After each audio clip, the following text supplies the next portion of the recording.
नमस्कार मंडळी. रोज रोज सकाळच्या नाश्त्याला काय बरं बनवायचं हा प्रत्येकीलाच प्रश्न पडत असतो. तर मग आपल्याला घाईघाईमध्ये बनवता येतील असे पदार्थ सुचू लागतात. ते म्हणजे पोहे, उपमा, शिरा अशा प्रकारचे. पण घरचे लोक हेच सारखे सारखे पदार्थ खाऊन खूपच कंटाळलेले असतात. त्यांना वेगळ्या चवीचं असं काहीतरी हवं असतं. म्हणून मी आज तुमच्यासाठी घेऊन आले आहे नाश्त्याचे 10 प्रकार. अगदी साध्या सोप्या रेसिपीज आहेत आणि कमीत कमी वेळात तुम्ही बनवू शकाल इतक्या सोप्या रेसिपी आहेत आणि महत्त्वाचं म्हणजे अगदी पौष्टिक अशा रेसिपी आहेत. त्यामुळे नक्की तुम्ही व्हिडिओ शेवटपर्यंत बघा. त्या अगोदर चॅनलवर नवीन असाल तर प्लीज सबस्क्राईब करा आणि बाजूची बेल आयकॉन प्रेस करा, म्हणजे मग माझे सगळे व्हिडिओ नक्कीच तुमच्यापर्यंत पोहोचतील. आता बनवूयात आजची पहिली रेसिपी, पोह्याचा मऊ लुसलुशीत आणि जाळीदार असा ढोकळा. त्यासाठी मिक्सरच्या भांड्यात घेतले 1 कप भरून पोहे. जे आपण कांदे पोह्यांसाठी वापरतो ते हे पोहे आहेत. आता हे मिक्सरमधून फिरवून याची बारीकसर अशी पावडर बनवून घ्यायची आहे. बघा या पद्धतीने. आता ही पावडर बाउलमध्ये काढून घेऊ आणि त्यानंतर ज्या कपने आपण पोहे घेतले होते त्याच कपने 1 कप भरून बारीक रवा घालायचा आहे. तर हा उपमा बनवण्यासाठी वापरतात तोच रवा आहे. त्याच कपने अर्धी वाटी दही देखील घालायचं आहे आणि 1 कप भरून पाणी घालायचं आहे. तर सुरुवातीला मी 1च कप घातले, नंतर लागेल तसं आपण घालणारच आहोत. तर हे मिश्रण मी मोठ्या बाउलमध्ये काढून घेते कारण तो बाउल खूपच छोटा पडत होता. आता हे सगळं आपल्याला मिक्स करून घ्यायचं आहे व्यवस्थित. आता आणखी 1 कप आपल्याला पाणी घालायचं आहे आणि पुन्हा हे सगळं मिक्स करून घ्यायचं आहे या प्रकारे. आता यावर झाकण ठेवू आणि साधारण 10 मिनिटांसाठी रवा छान भिजू देऊ. 10 मिनिटांनंतर झाकण काढलं तर बघा रवा अगदी छान भिजला गेलाय आणि मिश्रण देखील अगदी घट्टसर झालंय. आता याच मिश्रणापासून आपण ढोकळा आणि उत्तप्पा देखील बनवणार आहोत. त्यामुळे हे मिश्रण मी 2 पार्ट्समध्ये डिवाइड करून घेते. आता यातला एक भाग ढोकळा बनवण्यासाठी घेऊ आणि दुसरा भाग आपल्याला साईडला ठेवून द्यायचा आहे. आता यामध्ये पाणी घालूयात थोडंसं कन्सिस्टन्सी ॲडजस्ट करण्यासाठी. साधारण पाव कप इतकं मी घातलं आहे आणि आता हे मिक्स करून घ्यायचं आहे या प्रकारे. आता यामध्ये चवीनुसार मीठ घालायचं आहे आणि पुन्हा मिक्स करून घ्यायचं आहे. आता हे आपल्याला साईडला ठेवून द्यायचं आहे आणि आता ज्या भांड्यामध्ये आपल्याला ढोकळा शिजवायचा आहे त्या भांड्याला आपल्याला तेल लावून घ्यायचं आहे, म्हणजे मग ढोकळा अगदी इझिली निघेल. तर इथे मी हा असा ढोकळ्याचा टीन वापरला किंवा केकचा टीन वापरला आहे. तुमच्याकडे कुकरचा डबा वगैरे असेल तर तुम्ही तो देखील वापरू शकता. आता जे बॅटर बनवलं होतं त्यामध्ये इनो किंवा खायचा सोडा घालायचा आहे. तर इथे मी इनोचं संपूर्ण पॅकेट यामध्ये घातलं आहे. इनो ॲक्टिव्ह होण्यासाठी 1 चमचा पाणी यावर घालायचं आणि इनो असा फेसाळला की मग पटकन हे मिक्स करून घ्यायचं यामध्ये. तर बघा इनो घातल्यानंतर मिश्रण असं फ्लफी आणि हलकं होतं. खायचा सोडा घालणार असाल तर 1 चमचा घालू शकता, पण इनोपेक्षा थोडासा ढोकळा कमी फुगतो किंवा कमी हलका होतो. आता पटकन हे मिश्रण आपल्याला तेल लावलेल्या भांड्यामध्ये काढून घ्यायचं आहे आणि असं चमच्याने एकसारखं करून घ्यायचं आहे. त्यानंतर थोडंसं असं टॅप करायचं आहे जेणेकरून यामध्ये काही हवा वगैरे असेल तर ती निघून जाईल. आता वरून थोडीशी काळी मिरी पूड आणि लाल तिखट स्प्रिंकल करायचं आहे. काळी मिरी पूडमुळे हा ढोकळा छान चवीला लागतो आणि लाल तिखटमुळे ढोकळा दिसायला अगदी छान दिसतो. तर इथे मी स्टीमरमध्ये अगोदरच 2 ग्लास पाणी उकळून घेतलं आहे. आता यामध्ये एक अशा प्रकारचं स्टँड किंवा मग एखादी जुनी प्लेट ठेवायची आणि ढोकळ्याचं टीन यावर ठेवून घ्यायचं आहे सावकाश. आता मध्यम गॅसवर यावर झाकण लावून 10 ते 15 मिनिटे ढोकळा छान असा शिजवून घेऊ. 15 मिनिटांनंतर झाकण काढले. आता ढोकळा शिजला का ते चेक करू. तर अशी सुरी मध्यभागी खोचायची आहे. सुरीला कुठेही पीठ चिकटलं नाही आहे, म्हणजे ढोकळा परफेक्ट शिजला गेला आहे. आता हा टीन बाहेर काढून थंड करून घेऊ व्यवस्थित पूर्णपणे. थोड्या वेळानंतर बघा ढोकळा अगदी थंड झाला आहे आणि एकदम मऊ आणि स्पॉन्जी झाला आहे हा ढोकळा. इथे बघू शकता तुम्ही. आता सुरीने याच्या कडा लूज करून घ्यायच्या आहेत या प्रकारे. त्यानंतर तडका बनवण्यासाठी तडका पॅनमध्ये मी साधारण 2 ते 3 टेबलस्पून तेल कडकडीत गरम करून घेतलंय। आता यामध्ये घालायची आहे 1 चमचा मोहरी, हिरव्या मिरच्या 2 ते 3 अशा कट करून आणि कढीपत्ता घालायचा आणि मिक्स करून घ्यायचं। आता तयार केलेला तडका ढोकळ्यावरून छान पसरवून घ्यायचा या प्रकारे। त्यानंतर वरून बारीक चिरलेली कोथिंबीर देखील घालतीये मी आणि आता सुरीने ढोकळा कट करून घ्यायचा आहे। तर हव्या त्या आकारामध्ये तुम्ही हा ढोकळा कट करून घेऊ शकता। इथे ढोकळा कट करून झालाय, तर यातला एक तुकडा मी तुम्हाला काढून दाखवते। तर बघा, एकदम जाळीदार आणि मऊ लुसलुशीत असा हा पोह्याचा ढोकळा तयार झालाय। यामध्ये आपण इनो वापरलाय, त्यामुळे हा ढोकळा एकदम हलका आणि जाळीदार तयार झालाय। तर इथे आपला पोह्याचा मऊ लुसलुशीत हलका आणि जाळीदार असा ढोकळा इथे बनवलेला आहे। चवीला अगदी भन्नाट लागतो। रोज रोज पोहे उपमासारखे तेच पदार्थ बनवण्यापेक्षा असं वेगळं काहीतरी नाश्त्याला असेल तर घरचे सगळे आवडीने खातात आणि आपल्यालाही तेवढंच छान वाटतं। त्यामुळे नक्की तुम्ही एकदा बनवून बघा। आता बनवूयात आजची दुसरी रेसिपी। तर थोड्या वेळापूर्वी आपण जे पोह्याचं मिश्रण साईडला काढून ठेवलं होतं ते घ्यायचंय। आता यामध्ये घालू एकदम बारीक चिरलेला 1 कांदा, बारीक चिरलेला 1 टोमॅटो, हिरवी मिरची एकदम बारीकसर असे तुकडे करून, लहान मुलांकरिता बनवणार असाल तर मिरची स्किप करू शकता। त्यानंतर घातला थोडासा कढीपत्ता, मुठभर भाजलेल्या शेंगदाण्याच्या पाकळ्या अशा मोकळ्या करून घातल्यात। उत्तप्पा खाताना हे शेंगदाणे दाताखाली आले की चवीला खूप मस्त लागतात, त्यामुळे नक्की घाला। त्यानंतर बारीक चिरलेली कोथिंबीर आणि चवीनुसार मीठ देखील घालायचे यामध्ये। त्यानंतर थोडंसं पाणी घालून याची कन्सिस्टन्सी ॲडजस्ट करून घ्यायची आहे। तर उत्तप्पा बनवण्यासाठी आपल्याला थोडंसं पातळसर असंच मिश्रण हवंय। तर इथे बघा, बॅटरची कन्सिस्टन्सी अशा प्रकारची असायला पाहिजे। आता उत्तप्पा बनवायला घेऊ। त्यासाठी मी इथे पॅन गरम करून घेतलाय। आता पॅनला थोडंसं तेल लावून घेऊ आणि तयार बॅटरपैकी 1 पळी बॅटर घेऊन तव्यावरती पसरवून घ्यायचे। तर असं जेवढं जमेल तेवढं पातळसर हे आपल्याला पसरवून घ्यायचे। आता वरून अगदी थोडंसं तेल सोडू आणि आता वरची बाजू आणखी थोडीशी सुकू देऊ। गॅसची फ्लेम आपल्याला मीडियमच ठेवायची आहे उत्तप्पा शेकताना। 2 मिनिटांनंतर बघा, वरची बाजू थोडीशी सुकली गेली आहे। आता बाजू पलटी करू आणि दुसऱ्याही बाजूने अगदी 2 ते 3 मिनिटं उत्तप्पा शिजवून घेऊ किंवा शेकून घेऊ। तर बघा, इथे दोन्ही बाजूंनी उत्तप्पा छान शेकला गेलाय। आता काढून घेऊ आणि आता याच प्रकारे बाकीच्याही पिठाचे उत्तप्पे बनवून घेऊ।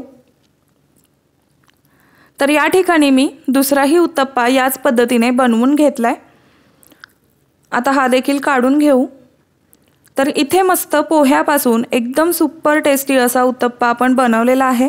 चवीला भन्नाट लागतो। तर हा उत्तप्पा तुम्ही चटणीसोबत खा, टोमॅटो केचपसोबत खा किंवा असाच खाल्लात तरी देखील खूप मस्त भन्नाट लागतो। त्यामुळे नक्की एकदा बनवून बघा। लहानांपासून मोठ्यांपर्यंत सगळेच हा उत्तप्पा अगदी आवडीने खा। आता बनवूयात आजची तिसरी नाश्त्याची रेसिपी। सुरुवातीला कढई गॅसवर ठेवून घातलं 1 चमचा तेल। तेल तापल्यानंतर घातले अर्धा चमचा जिरे, बारीक चिरलेली हिरवी मिरची, काही कढीपत्त्याची पाने कट करून आणि त्यामध्येच घातलं 1 वाटी पाणी आणि त्याच वाटीने 1 वाटी ताक। त्यानंतर 1 मध्यम आकाराचा बटाटा उकडून स्मॅश करून घातला। त्यानंतर चवीनुसार मीठ घातलं आणि ज्या वाटीने पाणी आणि ताक घेतलं त्याच वाटीने 1 वाटी रवा घातला। मध्यम गॅसवर हे सगळं मिक्स करून घेतलं। आणखी 2 ते 3 मिनिटं हे मिश्रण घट्ट होईपर्यंत आपल्याला शिजवून घ्यायचं।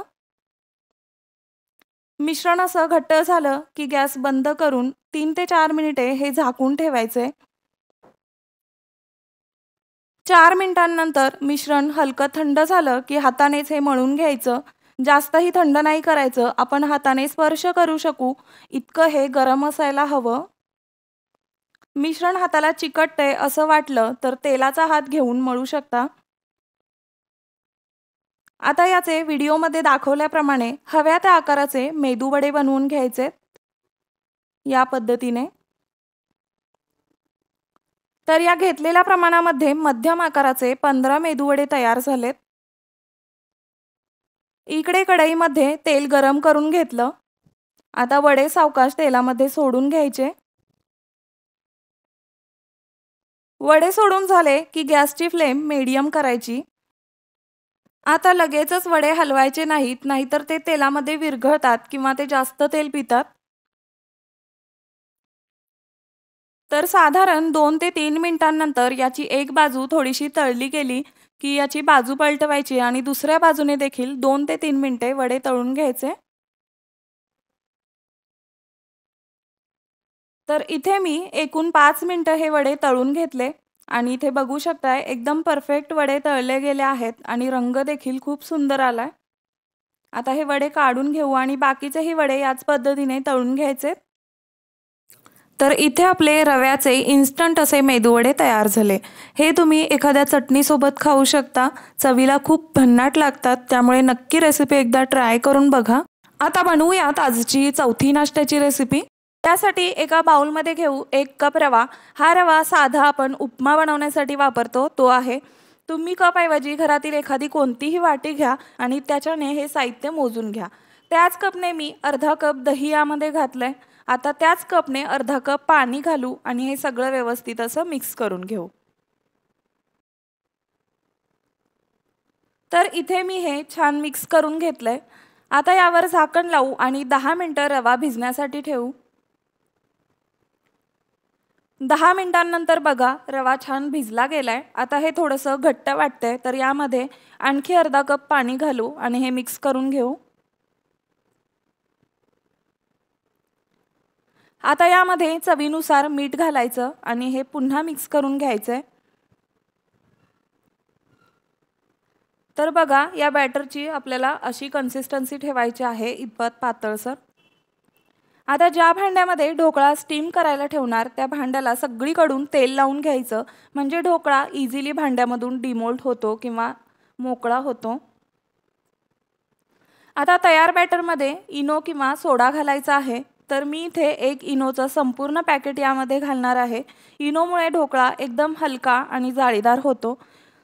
इनो ॲक्टिव्ह होण्यासाठी इनोवर चमचाभर पाणी घातलं आणि आता मिश्रण एकसारखं हलवून मिक्स करून घ्यायचं आहे। तर ही प्रोसेस आपल्याला फास्ट गतीने करायची आहे। त्यानंतर तेल लावलेल्या भांड्यामध्ये तयार मिश्रण ओतून घ्यायचं आहे। आता वरून थोडीशी मिरची पावडर स्प्रिंकल करायची आहे, म्हणजे ढोकळा अगदी छान दिसतो। आणि आता ढोकळा आपल्याला स्टीम व्हायला ठेवायचा आहे। तर त्यासाठी अगोदरच मी कढईमध्ये 2 ग्लास पाणी उकळून घेतलंय। आता मध्यभागी एखादं असं स्टँड किंवा जाळी ठेवायची आहे आणि ढोकळ्याचं भांडं या स्टँडवर ठेवायचं आणि त्यानंतर झाकण लावून मध्यम गॅसवर 15 ते 20 मिनिटं साधारण ढोकळा आपल्याला शिजवून घ्यायचा आहे। 20 मिनिटांनंतर बघायचं झाकण काढून आणि सुरी ढोकळ्यामध्ये मध्यभागी खोचायची अशा प्रकारे। तर बघा सुरीला कुठेही पीठ चिकटलेलं नाहीये, म्हणजे ढोकळा अगदी परफेक्ट शिजलाय। आता हा ढोकळा आपण थंड करून घेऊ। ढोकळा थंड झाल्यानंतर सुरीने याच्या कडा लूज करून घ्यायच्या आहेत आणि त्यानंतर ढोकळा आपल्याला डिमोल्ड करून घ्यायचा आहे। तर बघू शकताय एकदम इझिली आणि व्यवस्थित असा ढोकळा निघाला आहे भांड्यातून। आता ढोकळ्याला आपल्याला कट करून घ्यायचा आहे, तर तुम्ही हव्या त्या आकारामध्ये ढोकळा इथे कट करून घेऊ शकता। तर इथे मी हा ढोकळा कट करून घेतलाय। आता वरून घालण्यासाठी तडका बनवूयात। त्यासाठी तडका पॅनमध्ये मी इथे 2 टेबलस्पून तेल गरम करून घेतलंय। आता यामध्ये घालू 1 चमचा मोहरी, पाव चमचा हिंग, 2 ते 3 हिरव्या मिरच्या कट करून आणि कढीपत्ता घालू आणि हे एकदा मिक्स करून घेऊ।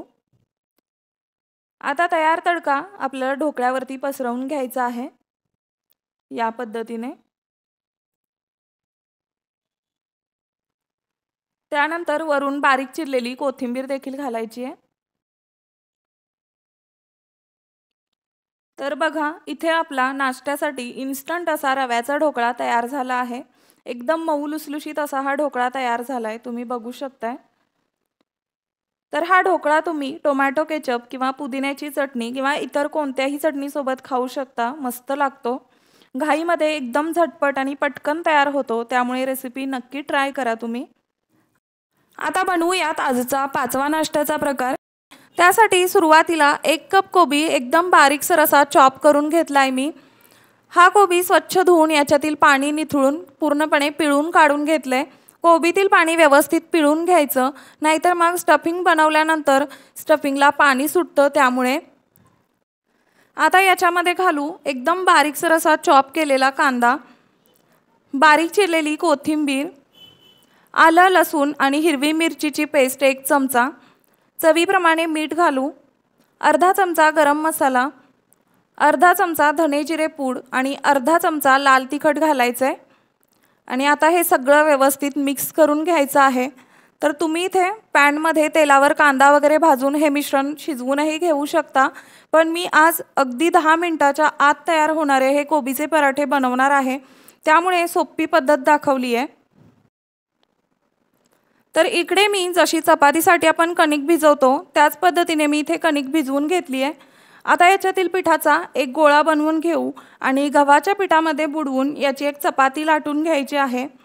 तुम्हाला हवं तर तुम्ही अगोदरच गोळ्यामध्ये तयार स्टफिंग भरून पराठा बनवू शकता, जसं आपण आलू पराठा वगैरे बनवत असतो त्या पद्धतीने. पण ही सोपी पद्धत आहे, अगदी नवीन स्वयंपाक करणारे देखील आरामात बनवू शकतात या पद्धतीने पराठे. चपाती लाटून झाली की तयार स्टफिंगमधलं साधारण 2 चमचे स्टफिंग मध्यभागी घालून त्रिकोणी किंवा चौकोनी शेपमध्ये पसरवून घ्यायचं आहे.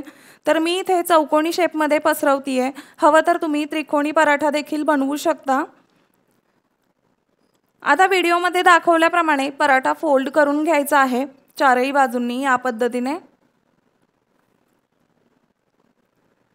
आता याच्या दोन्ही बाजूंना थोडं थोडं गव्हाचं पीठ लावून चौकोनी शेपमध्येच आपल्याला हलक्या हाताने पराठा लाटून घ्यायचा आहे.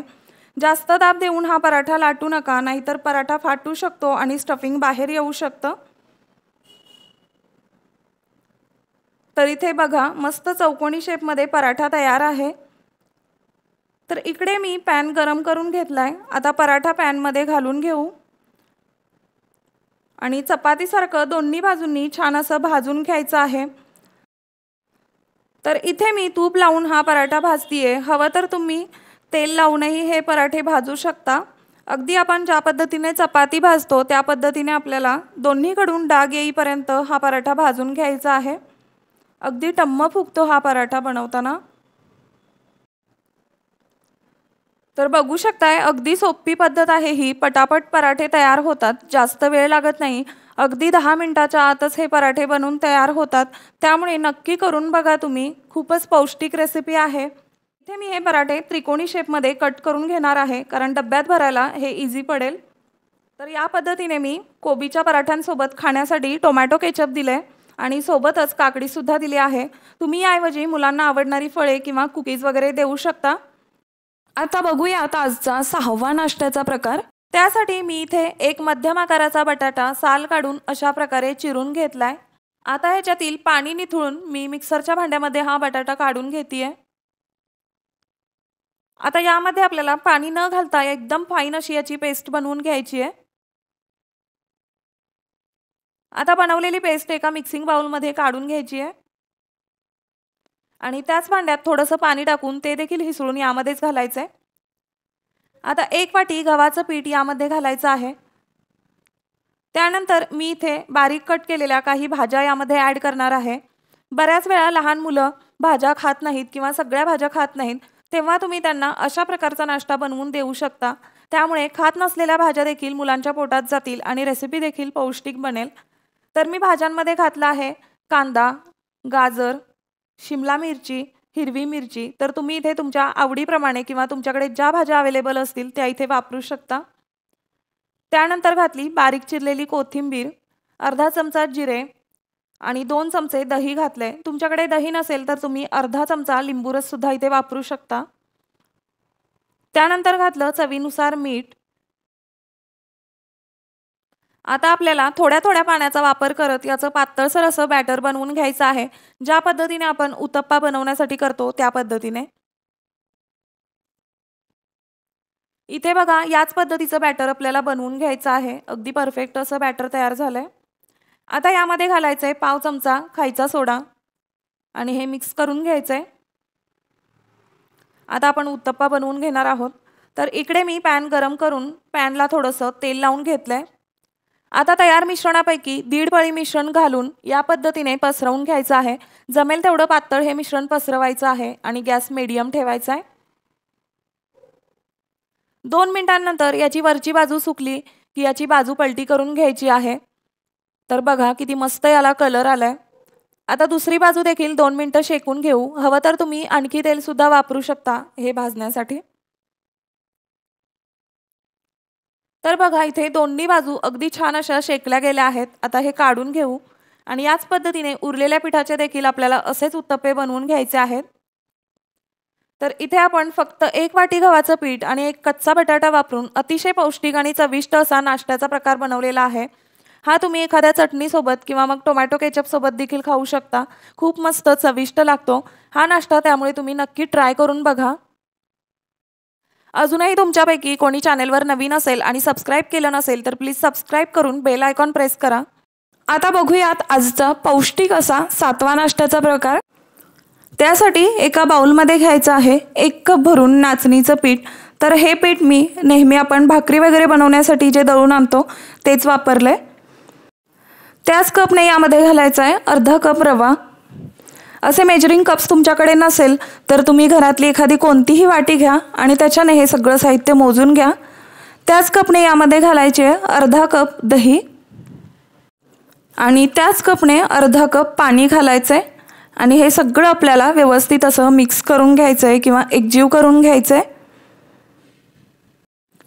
तर इथे बघा हे मी सगळं मिक्स करून घेतलंय। याची कन्सिस्टन्सी अशी पातळसर आहे। आता यावर झाकण ठेवू आणि 10 मिनिटांसाठी आपल्याला हे रवा वगैरे भिजू द्यायचा आहे। 10 मिनिटांनंतर झाकण काढायचंय। तर बघू शकताय इथे अगदी मिश्रण घट्ट झालंय, याचा अर्थ हा जो रवा आहे तो अगदी छान असा भिजला गेलाय। आता यामध्ये घालायचंय चवीनुसार मीठ, पाव चमचा हळद घालायची आहे, आलं आणि मिरची थोडीशी ठेचून घातली आहे मी 1 चमचाभर आणि त्यानंतर अर्धा चमचा होईल एवढी मी काळी मिरीपूड घातली आहे। मिरीपूड घातल्यामुळे याला टेस्ट खूप छान येते या ढोकळ्याला। त्यानंतर साधारण 1-2 चमचे भरून आपल्याला थंड तेल घालायचं आहे। तेल घातल्यामुळे आपला जो ढोकळा आहे तो एकदम मऊ लुसलुशीत असा होतो। आता हे सगळं आपल्याला व्यवस्थित असं मिक्स करून घ्यायचंय। तर बघा मिश्रण थोडंसं मला घट्टसर वाटलं म्हणून मी साधारण 1-2 ते 3 चमचे पाणी यामध्ये ॲड केलंय आणि पुन्हा मिक्स करून घ्यायचंय। तयार केलेलं बॅटर आता आपल्याला साईडला ठेवून द्यायचंय आणि ज्या भांड्यामध्ये किंवा ज्या प्लेटमध्ये आपल्याला ढोकळा स्टीम करायचा आहे त्याला सगळीकडून तेलाने ग्रीस करून घ्यायचंय या प्रकारे। आता जे मिश्रण बनवलेलं आहे त्याच्यामध्ये आपल्याला इनो घालायचा आहे। तर इथे मी इनोचा संपूर्ण 1 पॅकेट यामध्ये वापरणार आहे। हवं तर तुम्ही खायचा सोडा देखील वापरू शकता, पण इनो वापरलात तर अगदी छान मऊ लुसलुशीत आणि जाळीदार ढोकळा तयार होतो। इनो ॲक्टिवेट व्हावा म्हणून मी यावरती अर्धा चमचा होईल एवढं पाणी घातलंय। तर बघा इनो असा फेसाळला की मिश्रण अगदी व्यवस्थित असं मिक्स करून घ्यायचं आहे फास्ट गतीने या पद्धतीने। आता पटकन आपल्याला हे ढोकळ्याचं बॅटर तेल लावलेल्या प्लेटमध्ये काढून घ्यायचंय आणि आता लगेचच आपल्याला ढोकळा स्टीम व्हायला ठेवायचा आहे। तर इकडे मी अगोदरच 2 ग्लास पाणी कढईमध्ये उकळून घेतलंय। तर असं पाणी अगोदरच उकळून घ्यायचं, कारण का इनो घातल्यानंतर याची कुकिंग प्रोसेस आपल्याला लगेचच चालू करावी लागते। आता यामध्ये मी असं एखादा स्टँड ठेवलंय, तर तुम्ही जुनी प्लेट सुद्धा ठेवू शकता। आता यावर ढोकळ्याची जी प्लेट आहे ती आपल्याला सावकाश यावरती ठेवून घ्यायची आहे या प्रकारे आणि आता याच्यावरती झाकण लावून आपल्याला साधारण 15 ते 20 मिनिटे हा ढोकळा आपल्याला स्टीम करून घ्यायचा आहे किंवा शिजवून घ्यायचा आहे। 15 मिनिटांनंतर झाकण काढायचं आणि ढोकळा शिजलाय का चेक करायचं. तर अशी सुरी आपल्याला मध्यभागी खोचायची आहे. तर बघा सुरी एकदम क्लीन आली, याचा अर्थ हा ढोकळा अगदी परफेक्ट शिजला गेलाय. आता हा ढोकळा यामधून काढून घेऊयात आणि पूर्णपणे थंड करून घेऊया. थोड्या वेळानंतर इथे बघा ढोकळा अगदी व्यवस्थित असा थंड झालाय. आता हा ढोकळा आपल्याला हव्या त्या आकारामध्ये कट करून घ्यायचा आहे. तर बघा या पद्धतीने मी हा चौकोनी पीसेसमध्ये कट करतेय. आता आपल्याला तडका बनवून घ्यायचा आहे. त्यासाठी इथे मी तडका पॅनमध्ये 2 ते 3 टेबलस्पून तेल गरम करून घेतलंय. आता यामध्ये घालायचे आहे 1 चमचा भरून मोहरी, 2 ते 3 बारीक चिरलेल्या मिरच्या, पाव चमचा हिंग आणि थोडासा कढीपत्ता घालायचा आहे. त्यानंतर 2 चमचे भरून एवढं मी पांढरे तीळ घातलेत यामध्ये, छान दिसावं म्हणून. आणि आता तयार तडका आपल्याला या ढोकळ्यावरती पसरवून घ्यायचा आहे व्यवस्थित असा सगळीकडून या पद्धतीने. आता वरून आपल्याला बारीक चिरलेली कोथिंबीर घालायची आहे. यातला एक पीस मी तुम्हाला काढून दाखवते. तर बघा अगदी जाळीदार आणि मऊ लुसलुशीत असा इथे ढोकळा तयार झालाय. तर इथे आपला नाचणीचा इन्स्टंट असा ढोकळा तयार झालाय. अगदी मऊ लुसलुशीत, जाळीदार आणि चवीला अगदी अप्रतिम लागतो. नक्की एकदा तुम्ही बनवून बघा, रेसिपी खूपच पौष्टिक आहे. आता बघूयात आजची 8वी नाश्त्याची रेसिपी. सगळ्यात पहिल्यांदा मिक्सरच्या भांड्यात घेऊ 1 किसलेलं बीट. हवं तर तुम्ही बीट चिरूनही वापरू शकता. आता याच्यामध्ये घालू अर्धा इंच आल्याचा तुकडा, 5 ते 6 लसूण पाकळ्या, 3 हिरव्या मिरच्या आणि अर्धा चमचा जिरे घालायचे आहेत. आता यामध्ये थोडंसं पाणी घालून याची स्मूथ अशी पेस्ट बनवून घ्यायची आहे. तर इथे मी बनवलेली पेस्ट बाउलमध्ये काढून घेतली आहे आणि मिक्सरच्या भांड्यात थोडंसं पाणी टाकून ते देखील हिसळून यामध्येच घातलंय. त्यानंतर यामध्ये घालायचे 2 कप गव्हाचं पीठ. तुम्ही ते कप ऐवजी कोणत्याही वाटीने पीठ मोजून घेऊ शकता. इथे पिठाचं आणि बीटच्या पेस्टचं प्रमाण कमी जास्त झालं तरी काही हरकत नाही. आता याच्यामध्ये घालायचे चवीनुसार मीठ, अर्धा चमचा धने जिरे पूड, अर्धा चमचा गरम मसाला, अर्धा चमचा हळद, 1 चमचा लाल तिखट आणि पाव चमचा हिंग घालू. आणि आता हे सगळं आपल्याला एकजीव करून घ्यायचं आहे या पेस्टमध्ये.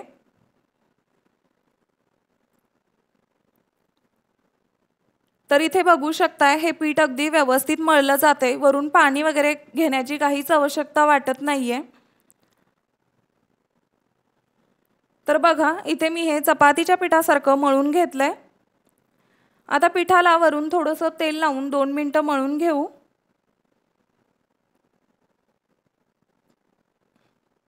आता तयार पिठाचा एक गोळा बनवून घ्यायचा आहे आणि गव्हाचं पीठ लावून याची एक चपाती लाटून घ्यायची आहे आपल्याला. तर मी इथे लच्छा पराठा बनवणार आहे, म्हणजे लेअर पडणारा पराठा. एकदम खुसखुशीत होतो. तुम्ही एकदा नक्की ट्राय करा आणि मुलं देखील आवडीने खातील हा पराठा. तर इथे चपाती लाटून झाली आहे. आता संपूर्ण चपातीला तेल किंवा तूप लावायचं आहे आणि वरून थोडीशी बारीक चिरलेली कोथिंबीर पसरवून घ्यायची आहे या पद्धतीने. आता व्हिडिओमध्ये दाखवल्याप्रमाणे चपाती फोल्ड करून घ्यायची आहे. ज्या पद्धतीने आपण लहानपणी नाही का कागदाचा पंखा वगैरे बनवायचो त्या पद्धतीने. संपूर्ण चपाती फोल्ड करून झाली की अशा प्रकारे गोलाकार फिरवून घ्यायची आहे आणि शेवटचं टोक आपल्याला खालच्या बाजूला फोल्ड करून घ्यायचं आहे या पद्धतीने. आता दोन्हीकडून गव्हाचं पीठ लावून हा पराठा आपल्याला पुन्हा लाटून घ्यायचा आहे. तर लाटताना तुम्हाला दिसतच असेल किती छान असे लेयर दिसत आहेत पराठ्यामध्ये. तर इथे आपला पराठा तयार झालाय. इकडे मी पॅन गरम करून घेतलाय. आता पराठा तव्यावर घालून दोन्ही बाजूंनी तेल किंवा तूप लावून भाजून घ्यायचं आहे, जसं आपण चपाती वगैरे भाजतो तसं डाग येईपर्यंत. तर मी इथे तूप लावलेलं आहे, तुम्ही याला तेलही लावून भाजून घेऊ शकता. तर इथे तुम्ही बघू शकताय दोन्ही बाजूंनी पराठा अगदी छान एकसारखा भाजला गेलाय। आता बाकीचेही पराठे बनवून घेऊ। तर हा पराठा खायला खूपच मस्त आणि खमंग चविष्ट लागतो आणि तितकाच पौष्टिक देखील आहे, त्यामुळे नक्की करून बघा। त्यानंतर आता बनवूयात आजची नवी नाश्त्याची रेसिपी। त्यासाठी बाउलमध्ये घ्यायचं आहे 1 कप भरून ज्वारीचं पीठ। सेम त्याच कपने पाव कप भरून रवा घालायचा आहे। त्यानंतर 2 टेबलस्पून बेसन घालायचं आहे। बेसन घातल्यामुळे हे अप्पे जे आहेत ते खुसखुशीत तयार होतात। सेम त्याच कपने आपल्याला पाव कप भरून यामध्ये दही घालायचे आणि त्याचबरोबर 1 कप भरून यामध्ये पाणी घालायचे आणि हे सगळं आपल्याला व्यवस्थित असं मिक्स करून घ्यायचे। तर बघा इथे मी हे सगळं मिक्स करून घेतलं। आता याच्यावरती झाकण लावायचे आणि एक 5 ते 10 मिनिटं आपल्याला हे भिजून द्यायचं आहे, कारण यामध्ये थोडासा आपण रवा वापरलाय, तो भिजला पाहिजे। 10 मिनिटांनंतर झाकण काढलं तर बघू शकताय अगदी मिश्रण छान असं तयार झालंय। रवा अगदी व्यवस्थित भिजला गेलाय। आता याच्यामध्ये आपल्याला काही भाज्या ॲड करायच्या आहेत। तर यामध्ये घातला आहे एक बारीक चिरलेला कांदा, थोडंसं बारीक चिरलेलं गाजर, एक टोमॅटो एकदम बारीकसर असा चिरून, थोडेसे हिरवे मटार यामध्ये घातलेत आणि बारीक चिरलेली हिरवी मिरची घातली आहे। लहान मुलांकरिता हे अप्पे बनवत असाल तर मिरची स्किप करू शकता। त्यानंतर बारीक चिरलेली कोथिंबीर घालायची आहे। तर इथे तुमच्याकडे ज्या भाज्या अवेलेबल असतील त्या तुम्ही वापरू शकता। आता चवीनुसार मीठ देखील मी यामध्ये घातलेलं आहे। आता हे व्यवस्थित असं मिक्स करून घ्यायचंय, सगळं एकजीव करून घ्यायचंय। आता हे अप्पे छान असे सॉफ्ट आणि स्पॉन्जी होण्यासाठी यामध्ये आपल्याला अर्धा चमचा इनो किंवा खायचा सोडा घालायचा आहे।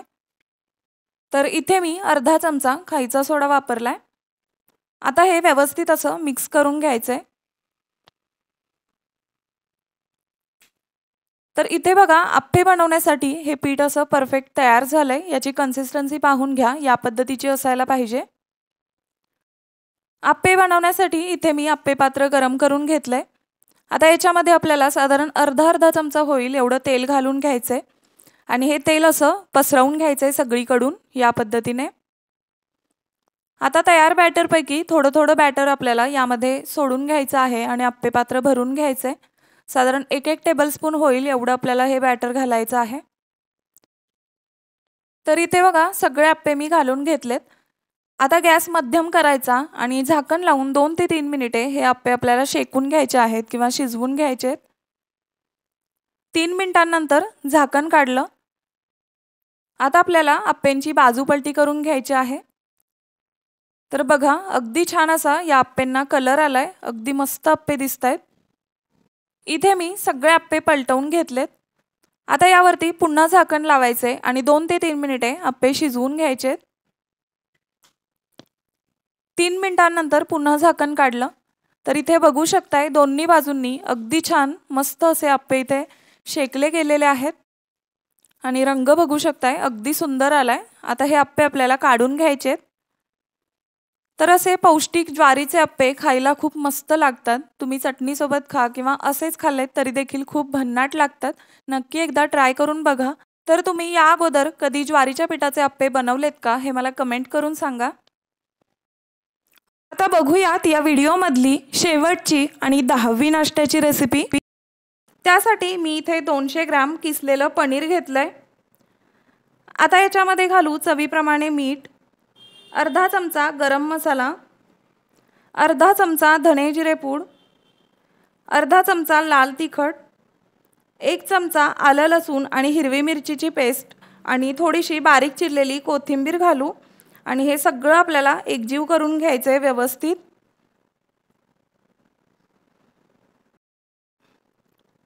तर इकडे मी चपातीला जशी आपण कणिक मळतो तशी मळून घेतली आहे। आता याच्यातील पिठाचा एक गोळा बनवून घेऊ आणि गव्हाचं पीठ लावून याची चपाती बनवून घ्यायची आहे किंवा चपातीसारखं लाटून घ्यायचं आहे। हवं तर तुम्ही गोळ्यामध्ये अगोदरच हे सारण भरून देखील हा पराठा बनवू शकता, पण ही पद्धत खूपच सोपी आहे। इथे मी चपाती लाटून घेतली। आता तयार केलेलं पनीरचं स्टफिंग आपल्याला 2 चमचे या चपातीवर पसरवून घ्यायचं आहे। तर मी इथे चौकोनी शेपमध्ये हे पसरवत आहे। आता व्हिडिओमध्ये दाखवल्याप्रमाणे पराठा चारही बाजूंनी बंद करून घ्यायचा आहे। या प्रकारे हवं तर तुम्ही त्रिकोणी शेपमध्ये सुद्धा हा पराठा बनवू शकता। आता यावर थोडंसं पीठ लावून हे लाटून घ्यायचं आहे। तर अगदी मी चौकोनी शेपमध्येच हा पराठा हलक्या हातांनी लाटून घेतेय, जास्त दाब द्यायचा नाही, नाहीतर स्टफिंग बाहेर येऊ शकतं। तर इथे आपला पनीर पराठा तयार झालाय। इकडे बघा मी पॅन गरम करून घेतलाय। आता पराठा तव्यावर घालू आणि चपातीसारखं तेल किंवा तूप लावून दोन्हीकडून डाग येईपर्यंत भाजून घ्यायचं आहे। तर मी इथे तूप लावतीये, तुम्ही तेल सुद्धा लावू शकता। तर इथे बघू शकताय पराठा किती छान टम्म असा फुगलेला आहे। तर इथे मी आणखी एक पराठा बनवून घेतलाय। आता पराठा थोडा कट करून घेऊ, म्हणजे डब्यात भरायला सोपं जाईल। तर हा व्हिडिओ तुम्ही कुठून पाहताय हे देखील मला कमेंट करून सांगू शकता। तर मंडळी, आजचा हा व्हिडिओ तुम्हाला आवडला का? आणि आवडला असेल तर तुम्हाला जास्तीत जास्त हा व्हिडिओ शेअर करावा लागेल। चॅनलवरती नवीन असाल आणि अजून सबस्क्राइब नसेल केलेलं तर प्लीज आपल्या चॅनलला सबस्क्राइब करा आणि बाजूची बेल आयकॉन प्रेस करून ऑल ऑप्शन सिलेक्ट करा। यामुळे माझे सगळे व्हिडिओ नक्की तुमच्यापर्यंत पोहोचतील। वेळात वेळ काढून तुम्ही हा माझा व्हिडिओ पाहिलात त्याबद्दल खूप खूप धन्यवाद। Stay tuned, bye.